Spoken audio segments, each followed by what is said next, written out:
Neither I try to propagate life through cinema because they have better tools for that. When it comes to cinema, നമ്മളറിയാതെ തന്നെ അധോലോകമായിരിക്കുന്നു ഷാജിയേട്ടാന്ന്. അതുപോലെ തന്നെ പെട്ടെന്നൊരു നിമിഷം YouTube എടുത്ത് നോക്കിയപ്പോഴത്തെ ദേ ഇരിക്കുന്നുണ്ട്. Hi guys, I am welcome back to my channel.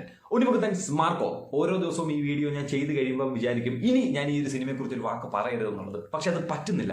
ഓരോ ദിവസം കയറി മുന്നോട്ട് വരുന്ന ഒരു സിനിമയെക്കുറിച്ച് പുതിയ പുതിയ അപ്ഡേഷൻസ് ആണ് നമ്മുടെ മുന്നിലേക്ക് എത്തുന്നത്, അല്ലെങ്കിൽ എത്തിക്കൊണ്ടിരിക്കുന്നത്. അത്തരത്തിലൊരു ഏറ്റവും കൂടുതലും ഒരു അപ്ഡേഷനാണ് ഞാൻ ഇന്നത്തെ എൻ്റെ വീഡിയോയിലൂടെ നിങ്ങൾക്ക് മുന്നിലേക്ക് പ്രദർശിപ്പിക്കുന്നത്. കാരണം ഉണ്ണിമുകുന്ദൻ്റെ വളർച്ചയിലും മാർക്കോയുടെ വളർച്ചയിലും ഒരു മലയാളിക്കോ അല്ലെങ്കിൽ ഒരു മലയാള സിനിമ പ്രേമിക്കോ തീർച്ചയായിട്ടും അഭിമാനം കൊള്ളാവുന്നൊരു നിമിഷം തന്നെയാണ് ഞാൻ നിങ്ങൾക്ക് മുന്നിലേക്ക് കാണിക്കുന്നത്. ഓക്കെ, ഇത് ഈ ഒരു അച്ചീവ്മെന്റ് എന്ന് പറയുന്നത് മലയാള സിനിമ ഇൻഡസ്ട്രിയിലെ എല്ലാ നടന്മാർക്കും കിട്ടുന്നതല്ല. എൻ്റെ ഓർമ്മ ശരിയാണെങ്കിലോ ഞാൻ ഈ പറയുന്ന കാര്യങ്ങൾ കറക്റ്റ് ആണെങ്കിലോ മോഹൻലാലിനല്ലാതെ മറ്റൊരു വ്യക്തിക്കും ഈ ഒരു അച്ചീവ്മെന്റ് അല്ലെങ്കിൽ ഈ ഒരു തരത്തിൽ സിനിമ പബ്ലിസിറ്റി ലഭിച്ചിട്ടില്ല എന്ന് തന്നെ കൃത്യമായിട്ട് നമുക്ക് പറയാൻ സാധിക്കും. ഇന്ത്യൻ സിനിമയിൽ ലഭിച്ചിട്ടുണ്ട്, പക്ഷേ മലയാളം ഇൻഡസ്ട്രി എന്ന് പറയുന്നത് ഈ ഒരു ഇന്ത്യൻ സിനിമ ഇൻഡസ്ട്രിയിൽ വൺ ഓഫ് ദ സ്മോളസ്റ്റ് ഇൻഡസ്ട്രിയാണ്. പക്ഷേ ഈ ഒരു സ്മോളസ്റ്റ് ഇൻഡസ്ട്രിയുടെ കയ്യിലിരിക്കുന്ന സാധനങ്ങളൊന്നും ഈ ബിഗ്ഗസ്റ്റ് ഇൻഡസ്ട്രിക്ക് താങ്ങാൻ പറ്റുന്നതിലും വലുതാണെന്നും, അല്ലെങ്കിൽ ബിഗ്ഗസ്റ്റ് ഇൻഡസ്ട്രിക്ക് ഈ സ്മോളസ്റ്റ് ഇൻഡസ്ട്രിയായ മലയാളത്തിൽ നിന്ന് വരുന്ന ഇത്തരത്തിലുള്ള സിനിമകൾ അല്ലെങ്കിൽ ബ്രൂട്ടാലിറ്റി കൂടുതലായിട്ടുള്ള സിനിമകളൊന്നും കണ്ടിരിക്കാൻ കഴിയുന്നതൊന്നും അല്ല എന്നുള്ളത് ഈ ഒരു സിനിമയോട് കൂടി തന്നെ തെളിയിച്ചിരിക്കുന്ന കാര്യം ഈ ഇന്ത്യക്കുള്ളിൽ അല്ലെങ്കിൽ ഈ പറയുന്ന 145 കോടി ജനങ്ങൾക്കുള്ളിൽ മാത്രം നിൽക്കുന്നതോ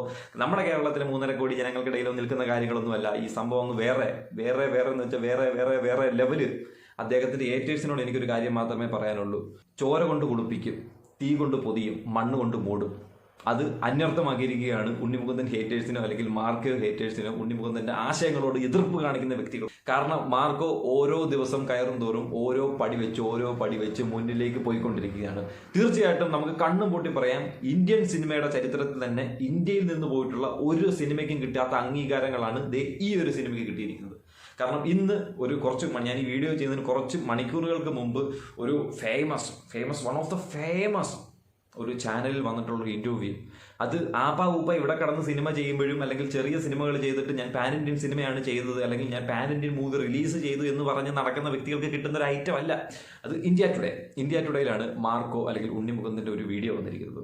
നമ്മൾ ഈ പറയുന്ന ഇംഗ്ലീഷ് ലാംഗ്വേജും ഇംഗ്ലീഷ് സ്ലാങ്ങും ഒക്കെ കൂടുതലായിട്ട് നമ്മൾ പറയുന്നതും അല്ലെങ്കിൽ ആ ഒരു കാര്യത്തോട് മലയാളി ഒരു ആക്ടറെ കുറിച്ച് നമ്മൾ ആലോചിക്കുമ്പോൾ ഏറ്റവും കൂടുതൽ നമ്മുടെ എല്ലാവരുടെയും മനസ്സിൽ വരുന്നത് പൃഥ്വിരാജ് തന്നെയാണ്. അല്ലെങ്കിൽ കുറച്ച് വർഷങ്ങളായിട്ട് ഓൾമോസ്റ്റ് ഒരു 10-14 വർഷങ്ങളായിട്ട് ഈ ഒരു ഇംഗ്ലീഷ് ലാംഗ്വേജ് കൈകാര്യം ചെയ്യുന്നതിൽ ഏറ്റവും കൂടുതൽ മേൽക്കൈ വന്നിരിക്കുന്നത് പൃഥ്വിരാജിന് തന്നെയാണ്. അത് അദ്ദേഹത്തിന്റെ കഴിവ് തന്നെയാണ്. അല്ലെങ്കിൽ അദ്ദേഹം ആ ഒരു കാലഘട്ടം മുതൽ കാണിച്ചു തന്നിട്ടുള്ള ഒരു പാത ചിലപ്പോൾ പല വ്യക്തികളും പിന്തുടർന്ന് വരുമ്പോഴാണ് അതിന് ഒരു അർത്ഥമാകുന്ന രീതിയിലുള്ള പല ആക്ടേഴ്സും അല്ലെങ്കിൽ അവരുടെ ഒരു കഴിവും ഈ ഒരു സമയത്ത് പുറത്തു വരുന്നത്. അപ്പം ഉണ്ണിമുകുന്ദന്റെ പേരും നമുക്ക് എന്തായാലും ഇതിനെപ്പറ്റി ഒന്ന് ചർച്ച ചെയ്യാം, അല്ലെങ്കിൽ അതിനകത്തേക്ക് നമുക്ക് കയറ്റി വെക്കേണ്ടി വരും. കാരണം അദ്ദേഹം വന്നിരിക്കുന്ന ഒരു ഇന്ത്യ ടുഡേ എന്ന് പറയുന്ന ഒരു, ഇപ്പം ഞാനത് എന്താണെന്ന് നിങ്ങൾക്ക് ആർക്ക് പറഞ്ഞു തരേണ്ട ആവശ്യമില്ല, അതിനകത്തൊരു ഇന്റർവ്യൂ വന്നടേ.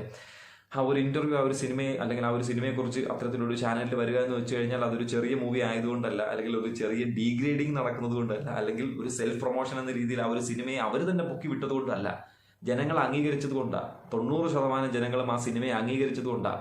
ആ സിനിമ എന്ന് പറഞ്ഞു കഴിഞ്ഞാൽ ഈ പറയുന്ന ഒരു ബെഞ്ച് മാർക്കായിട്ട് നമ്മൾ കണ്ടിട്ടുള്ള ആനിമലിന്റെയും അല്ലെങ്കിൽ കില്ലിന്റെയും ഒക്കെ അങ്ങ് ഒരുപാട് മുകളിലായിട്ട് ആ ഒരു സിനിമ വന്ന് നിൽക്കുന്നത് കൊണ്ട് തന്നെയാണ് വയലൻസിന് ഇത്രയും വലിയ പ്രാധാന്യവും അല്ലെങ്കിൽ ഇത്രയും വലിയൊരു ഹൈപ്പും കിട്ടിയത് കൊണ്ടാണ് ആ ഒരു സിനിമ ഇത്തരത്തിലൊരു ചാനലിലും അല്ലെങ്കിൽ ഉണ്ണിമുഖത്തിന് ഇതുപോലെ അവിടെ പോയിരുന്ന ആ സിനിമയെക്കുറിച്ച് പറയേണ്ട ഒരു ആവശ്യം വന്നത്. കാരണം നമ്മുടെ നാട്ടിലെ കുറച്ച് വ്യക്തികൾ കിടന്ന് ഡീഗ്രേഡ് ചെയ്തിട്ടും അല്ലെങ്കിൽ ഉണ്ണിമുകുന്ദൻ കൊള്ളത്തില്ല, ഉണ്ണിമുകുന്ദന്റെ ആശയം കൊള്ളത്തില്ല, ഉണ്ണിമുകുന്ദന്റെ സിനിമ കൊള്ളത്തില്ല, ഈ ഒരു സിനിമ നാടിന് ഏറ്റവും കൂടുതൽ ആപത്ത് വരുന്ന ഒരു കോണ്ടന്റ് ആണ് ക്രിയേറ്റ് ചെയ്യുന്നതെന്നൊന്നും പറഞ്ഞിട്ട് കാര്യമില്ല. നമുക്കിനിയും പറയാം, പക്ഷേ ഈ വീഡിയോ കണ്ടതിന് ശേഷം മാത്രമായിരിക്കും അത്. But in Marco, I understood the story. It demanded the brutality that was shown in the film, but the intensity, I personally feel there is a difference between Rakshak and Rakshas, you know. So how do we draw that line of the intensity when it comes to violence on screen? തീർച്ചയായിട്ടും അത് ഈ cinema കണ്ടിട്ടുള്ള വ്യക്തികളുടെ ഒരു മാനസികമായിട്ടുള്ള വികാരം തന്നെ. നമ്മളൊരു നെഗറ്റീവ് റോളിനെയാണ് സത്യം പറഞ്ഞാൽ സെലിബ്രേറ്റ് ചെയ്തുകൊണ്ടിരിക്കുന്നത്. ആ ഒരു സെലിബ്രേറ്റ് ചെയ്യുന്നത് തീർച്ചയായിട്ടും ഒരു എന്റർടൈൻമെന്റ് ആ ഒരു തിയേറ്ററിൽ നമ്മളൊരു 140 രൂപ 150 രൂപ ടിക്കറ്റ് എടുത്ത് ഒരു തിയേറ്ററിൽ ചെല്ലുമ്പോഴത്തേക്ക് നമുക്ക് കിട്ടുന്ന ഒരു 2.5 മണിക്കൂർ അല്ലെങ്കിൽ മാക്സിമം പോയി ഒരു 3.5 മണിക്കൂർ. ആ ഒരു 3.5 മണിക്കൂർ നമ്മൾ നമ്മുടെ ജീവിതത്തിന്റെ മുമ്പ് നടന്നിട്ടുള്ള കാര്യങ്ങളോ ഇനി മുന്നോട്ട് ചെയ്യാൻ പോകുന്ന കാര്യങ്ങളോ ആസ്വദിക്കാതെ ആ ഒരു സിനിമയ്ക്കുള്ളിലേക്ക് തന്നെ ഇറങ്ങിച്ചെന്ന് ആ സിനിമയെ മാത്രം ആസ്വദിച്ച് ഇനി നെക്സ്റ്റ് സ്റ്റെപ്പ് എന്തായിരിക്കും എന്നൊരു എക്സ്പെക്ടേഷനോട് കൂടി ഇരിക്കുകയാണ് എന്നുണ്ടെങ്കിൽ ചിലപ്പോൾ നമ്മൾ ഈ നെഗറ്റീവ് റോളിനെ വരെ സെലിബ്രേറ്റ് ചെയ്യും. അത് ആ ഒരു സിനിമ മേക്ക് ചെയ്ത രീതിയും ആ ഒരു സംവിധായകന്റെ ഒരു കഴിവും പിന്നെ എക്സ്പെഷ്യലി നമ്മുടെ ഉണ്ണിമുകുന്ദന്റെ ഒരു സ്വാഗും സ്റ്റൈലും തന്നെ. അത് തന്നെയാണ് ഈ പറയുന്ന ഒരു വില്ലനെ നമ്മൾ നായകനാക്കി ഈ ഒരു 2.5 മണിക്കൂർ നമ്മൾ കാണുകയും ചിലപ്പോൾ അതിനെ തുടർന്ന് ആ ഒരു സിനിമയിൽ കുറച്ചധികം ആകർഷനായിട്ട് തന്നെ ആയിരിക്കും എന്നെ കൊണ്ട് ഇത്തരത്തിൽ ഉണ്ണിമുകുന്ദനെ കുറിച്ചും അല്ലെങ്കിൽ ഈ ഒരു മാർക്കയെ കുറിച്ചും സിനിമയെ കുറിച്ചുള്ള ഒരു വീഡിയോ ചെയ്യാനായിട്ട് ഒരു പ്രചോദനം ഉണ്ടാവുന്നത് തന്നെ. Okay, I think people are quite matured.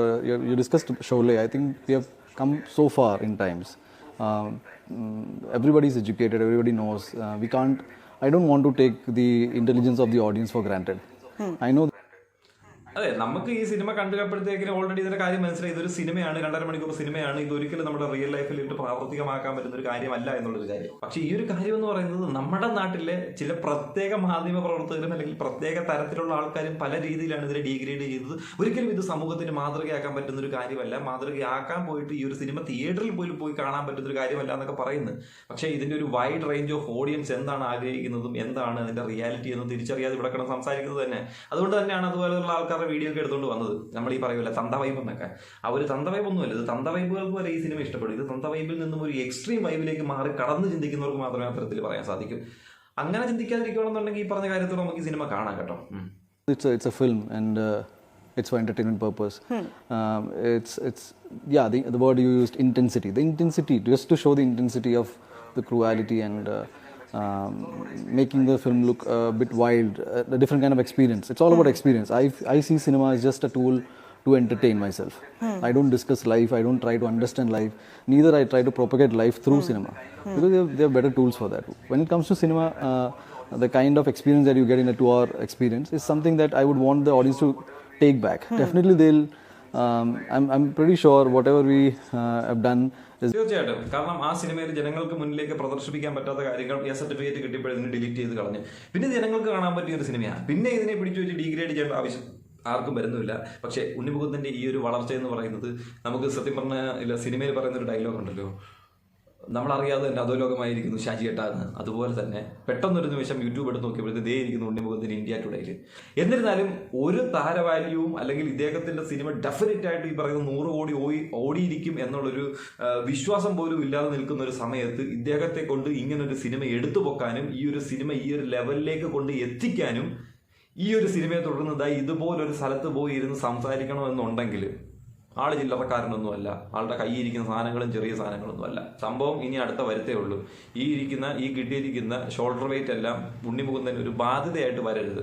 ബാധ്യതയായി കഴിഞ്ഞാലും ആ ബാധ്യത തീർച്ചയായിട്ടും ഉണ്ണിമുകുന്ദന്റെ ഹേറ്റേഴ്സിന് മാത്രമായിരിക്കണം അതൊരു ബാധ്യതയായിട്ട് വരേണ്ടതെന്ന് മാത്രം ആശംസിക്കുന്നു.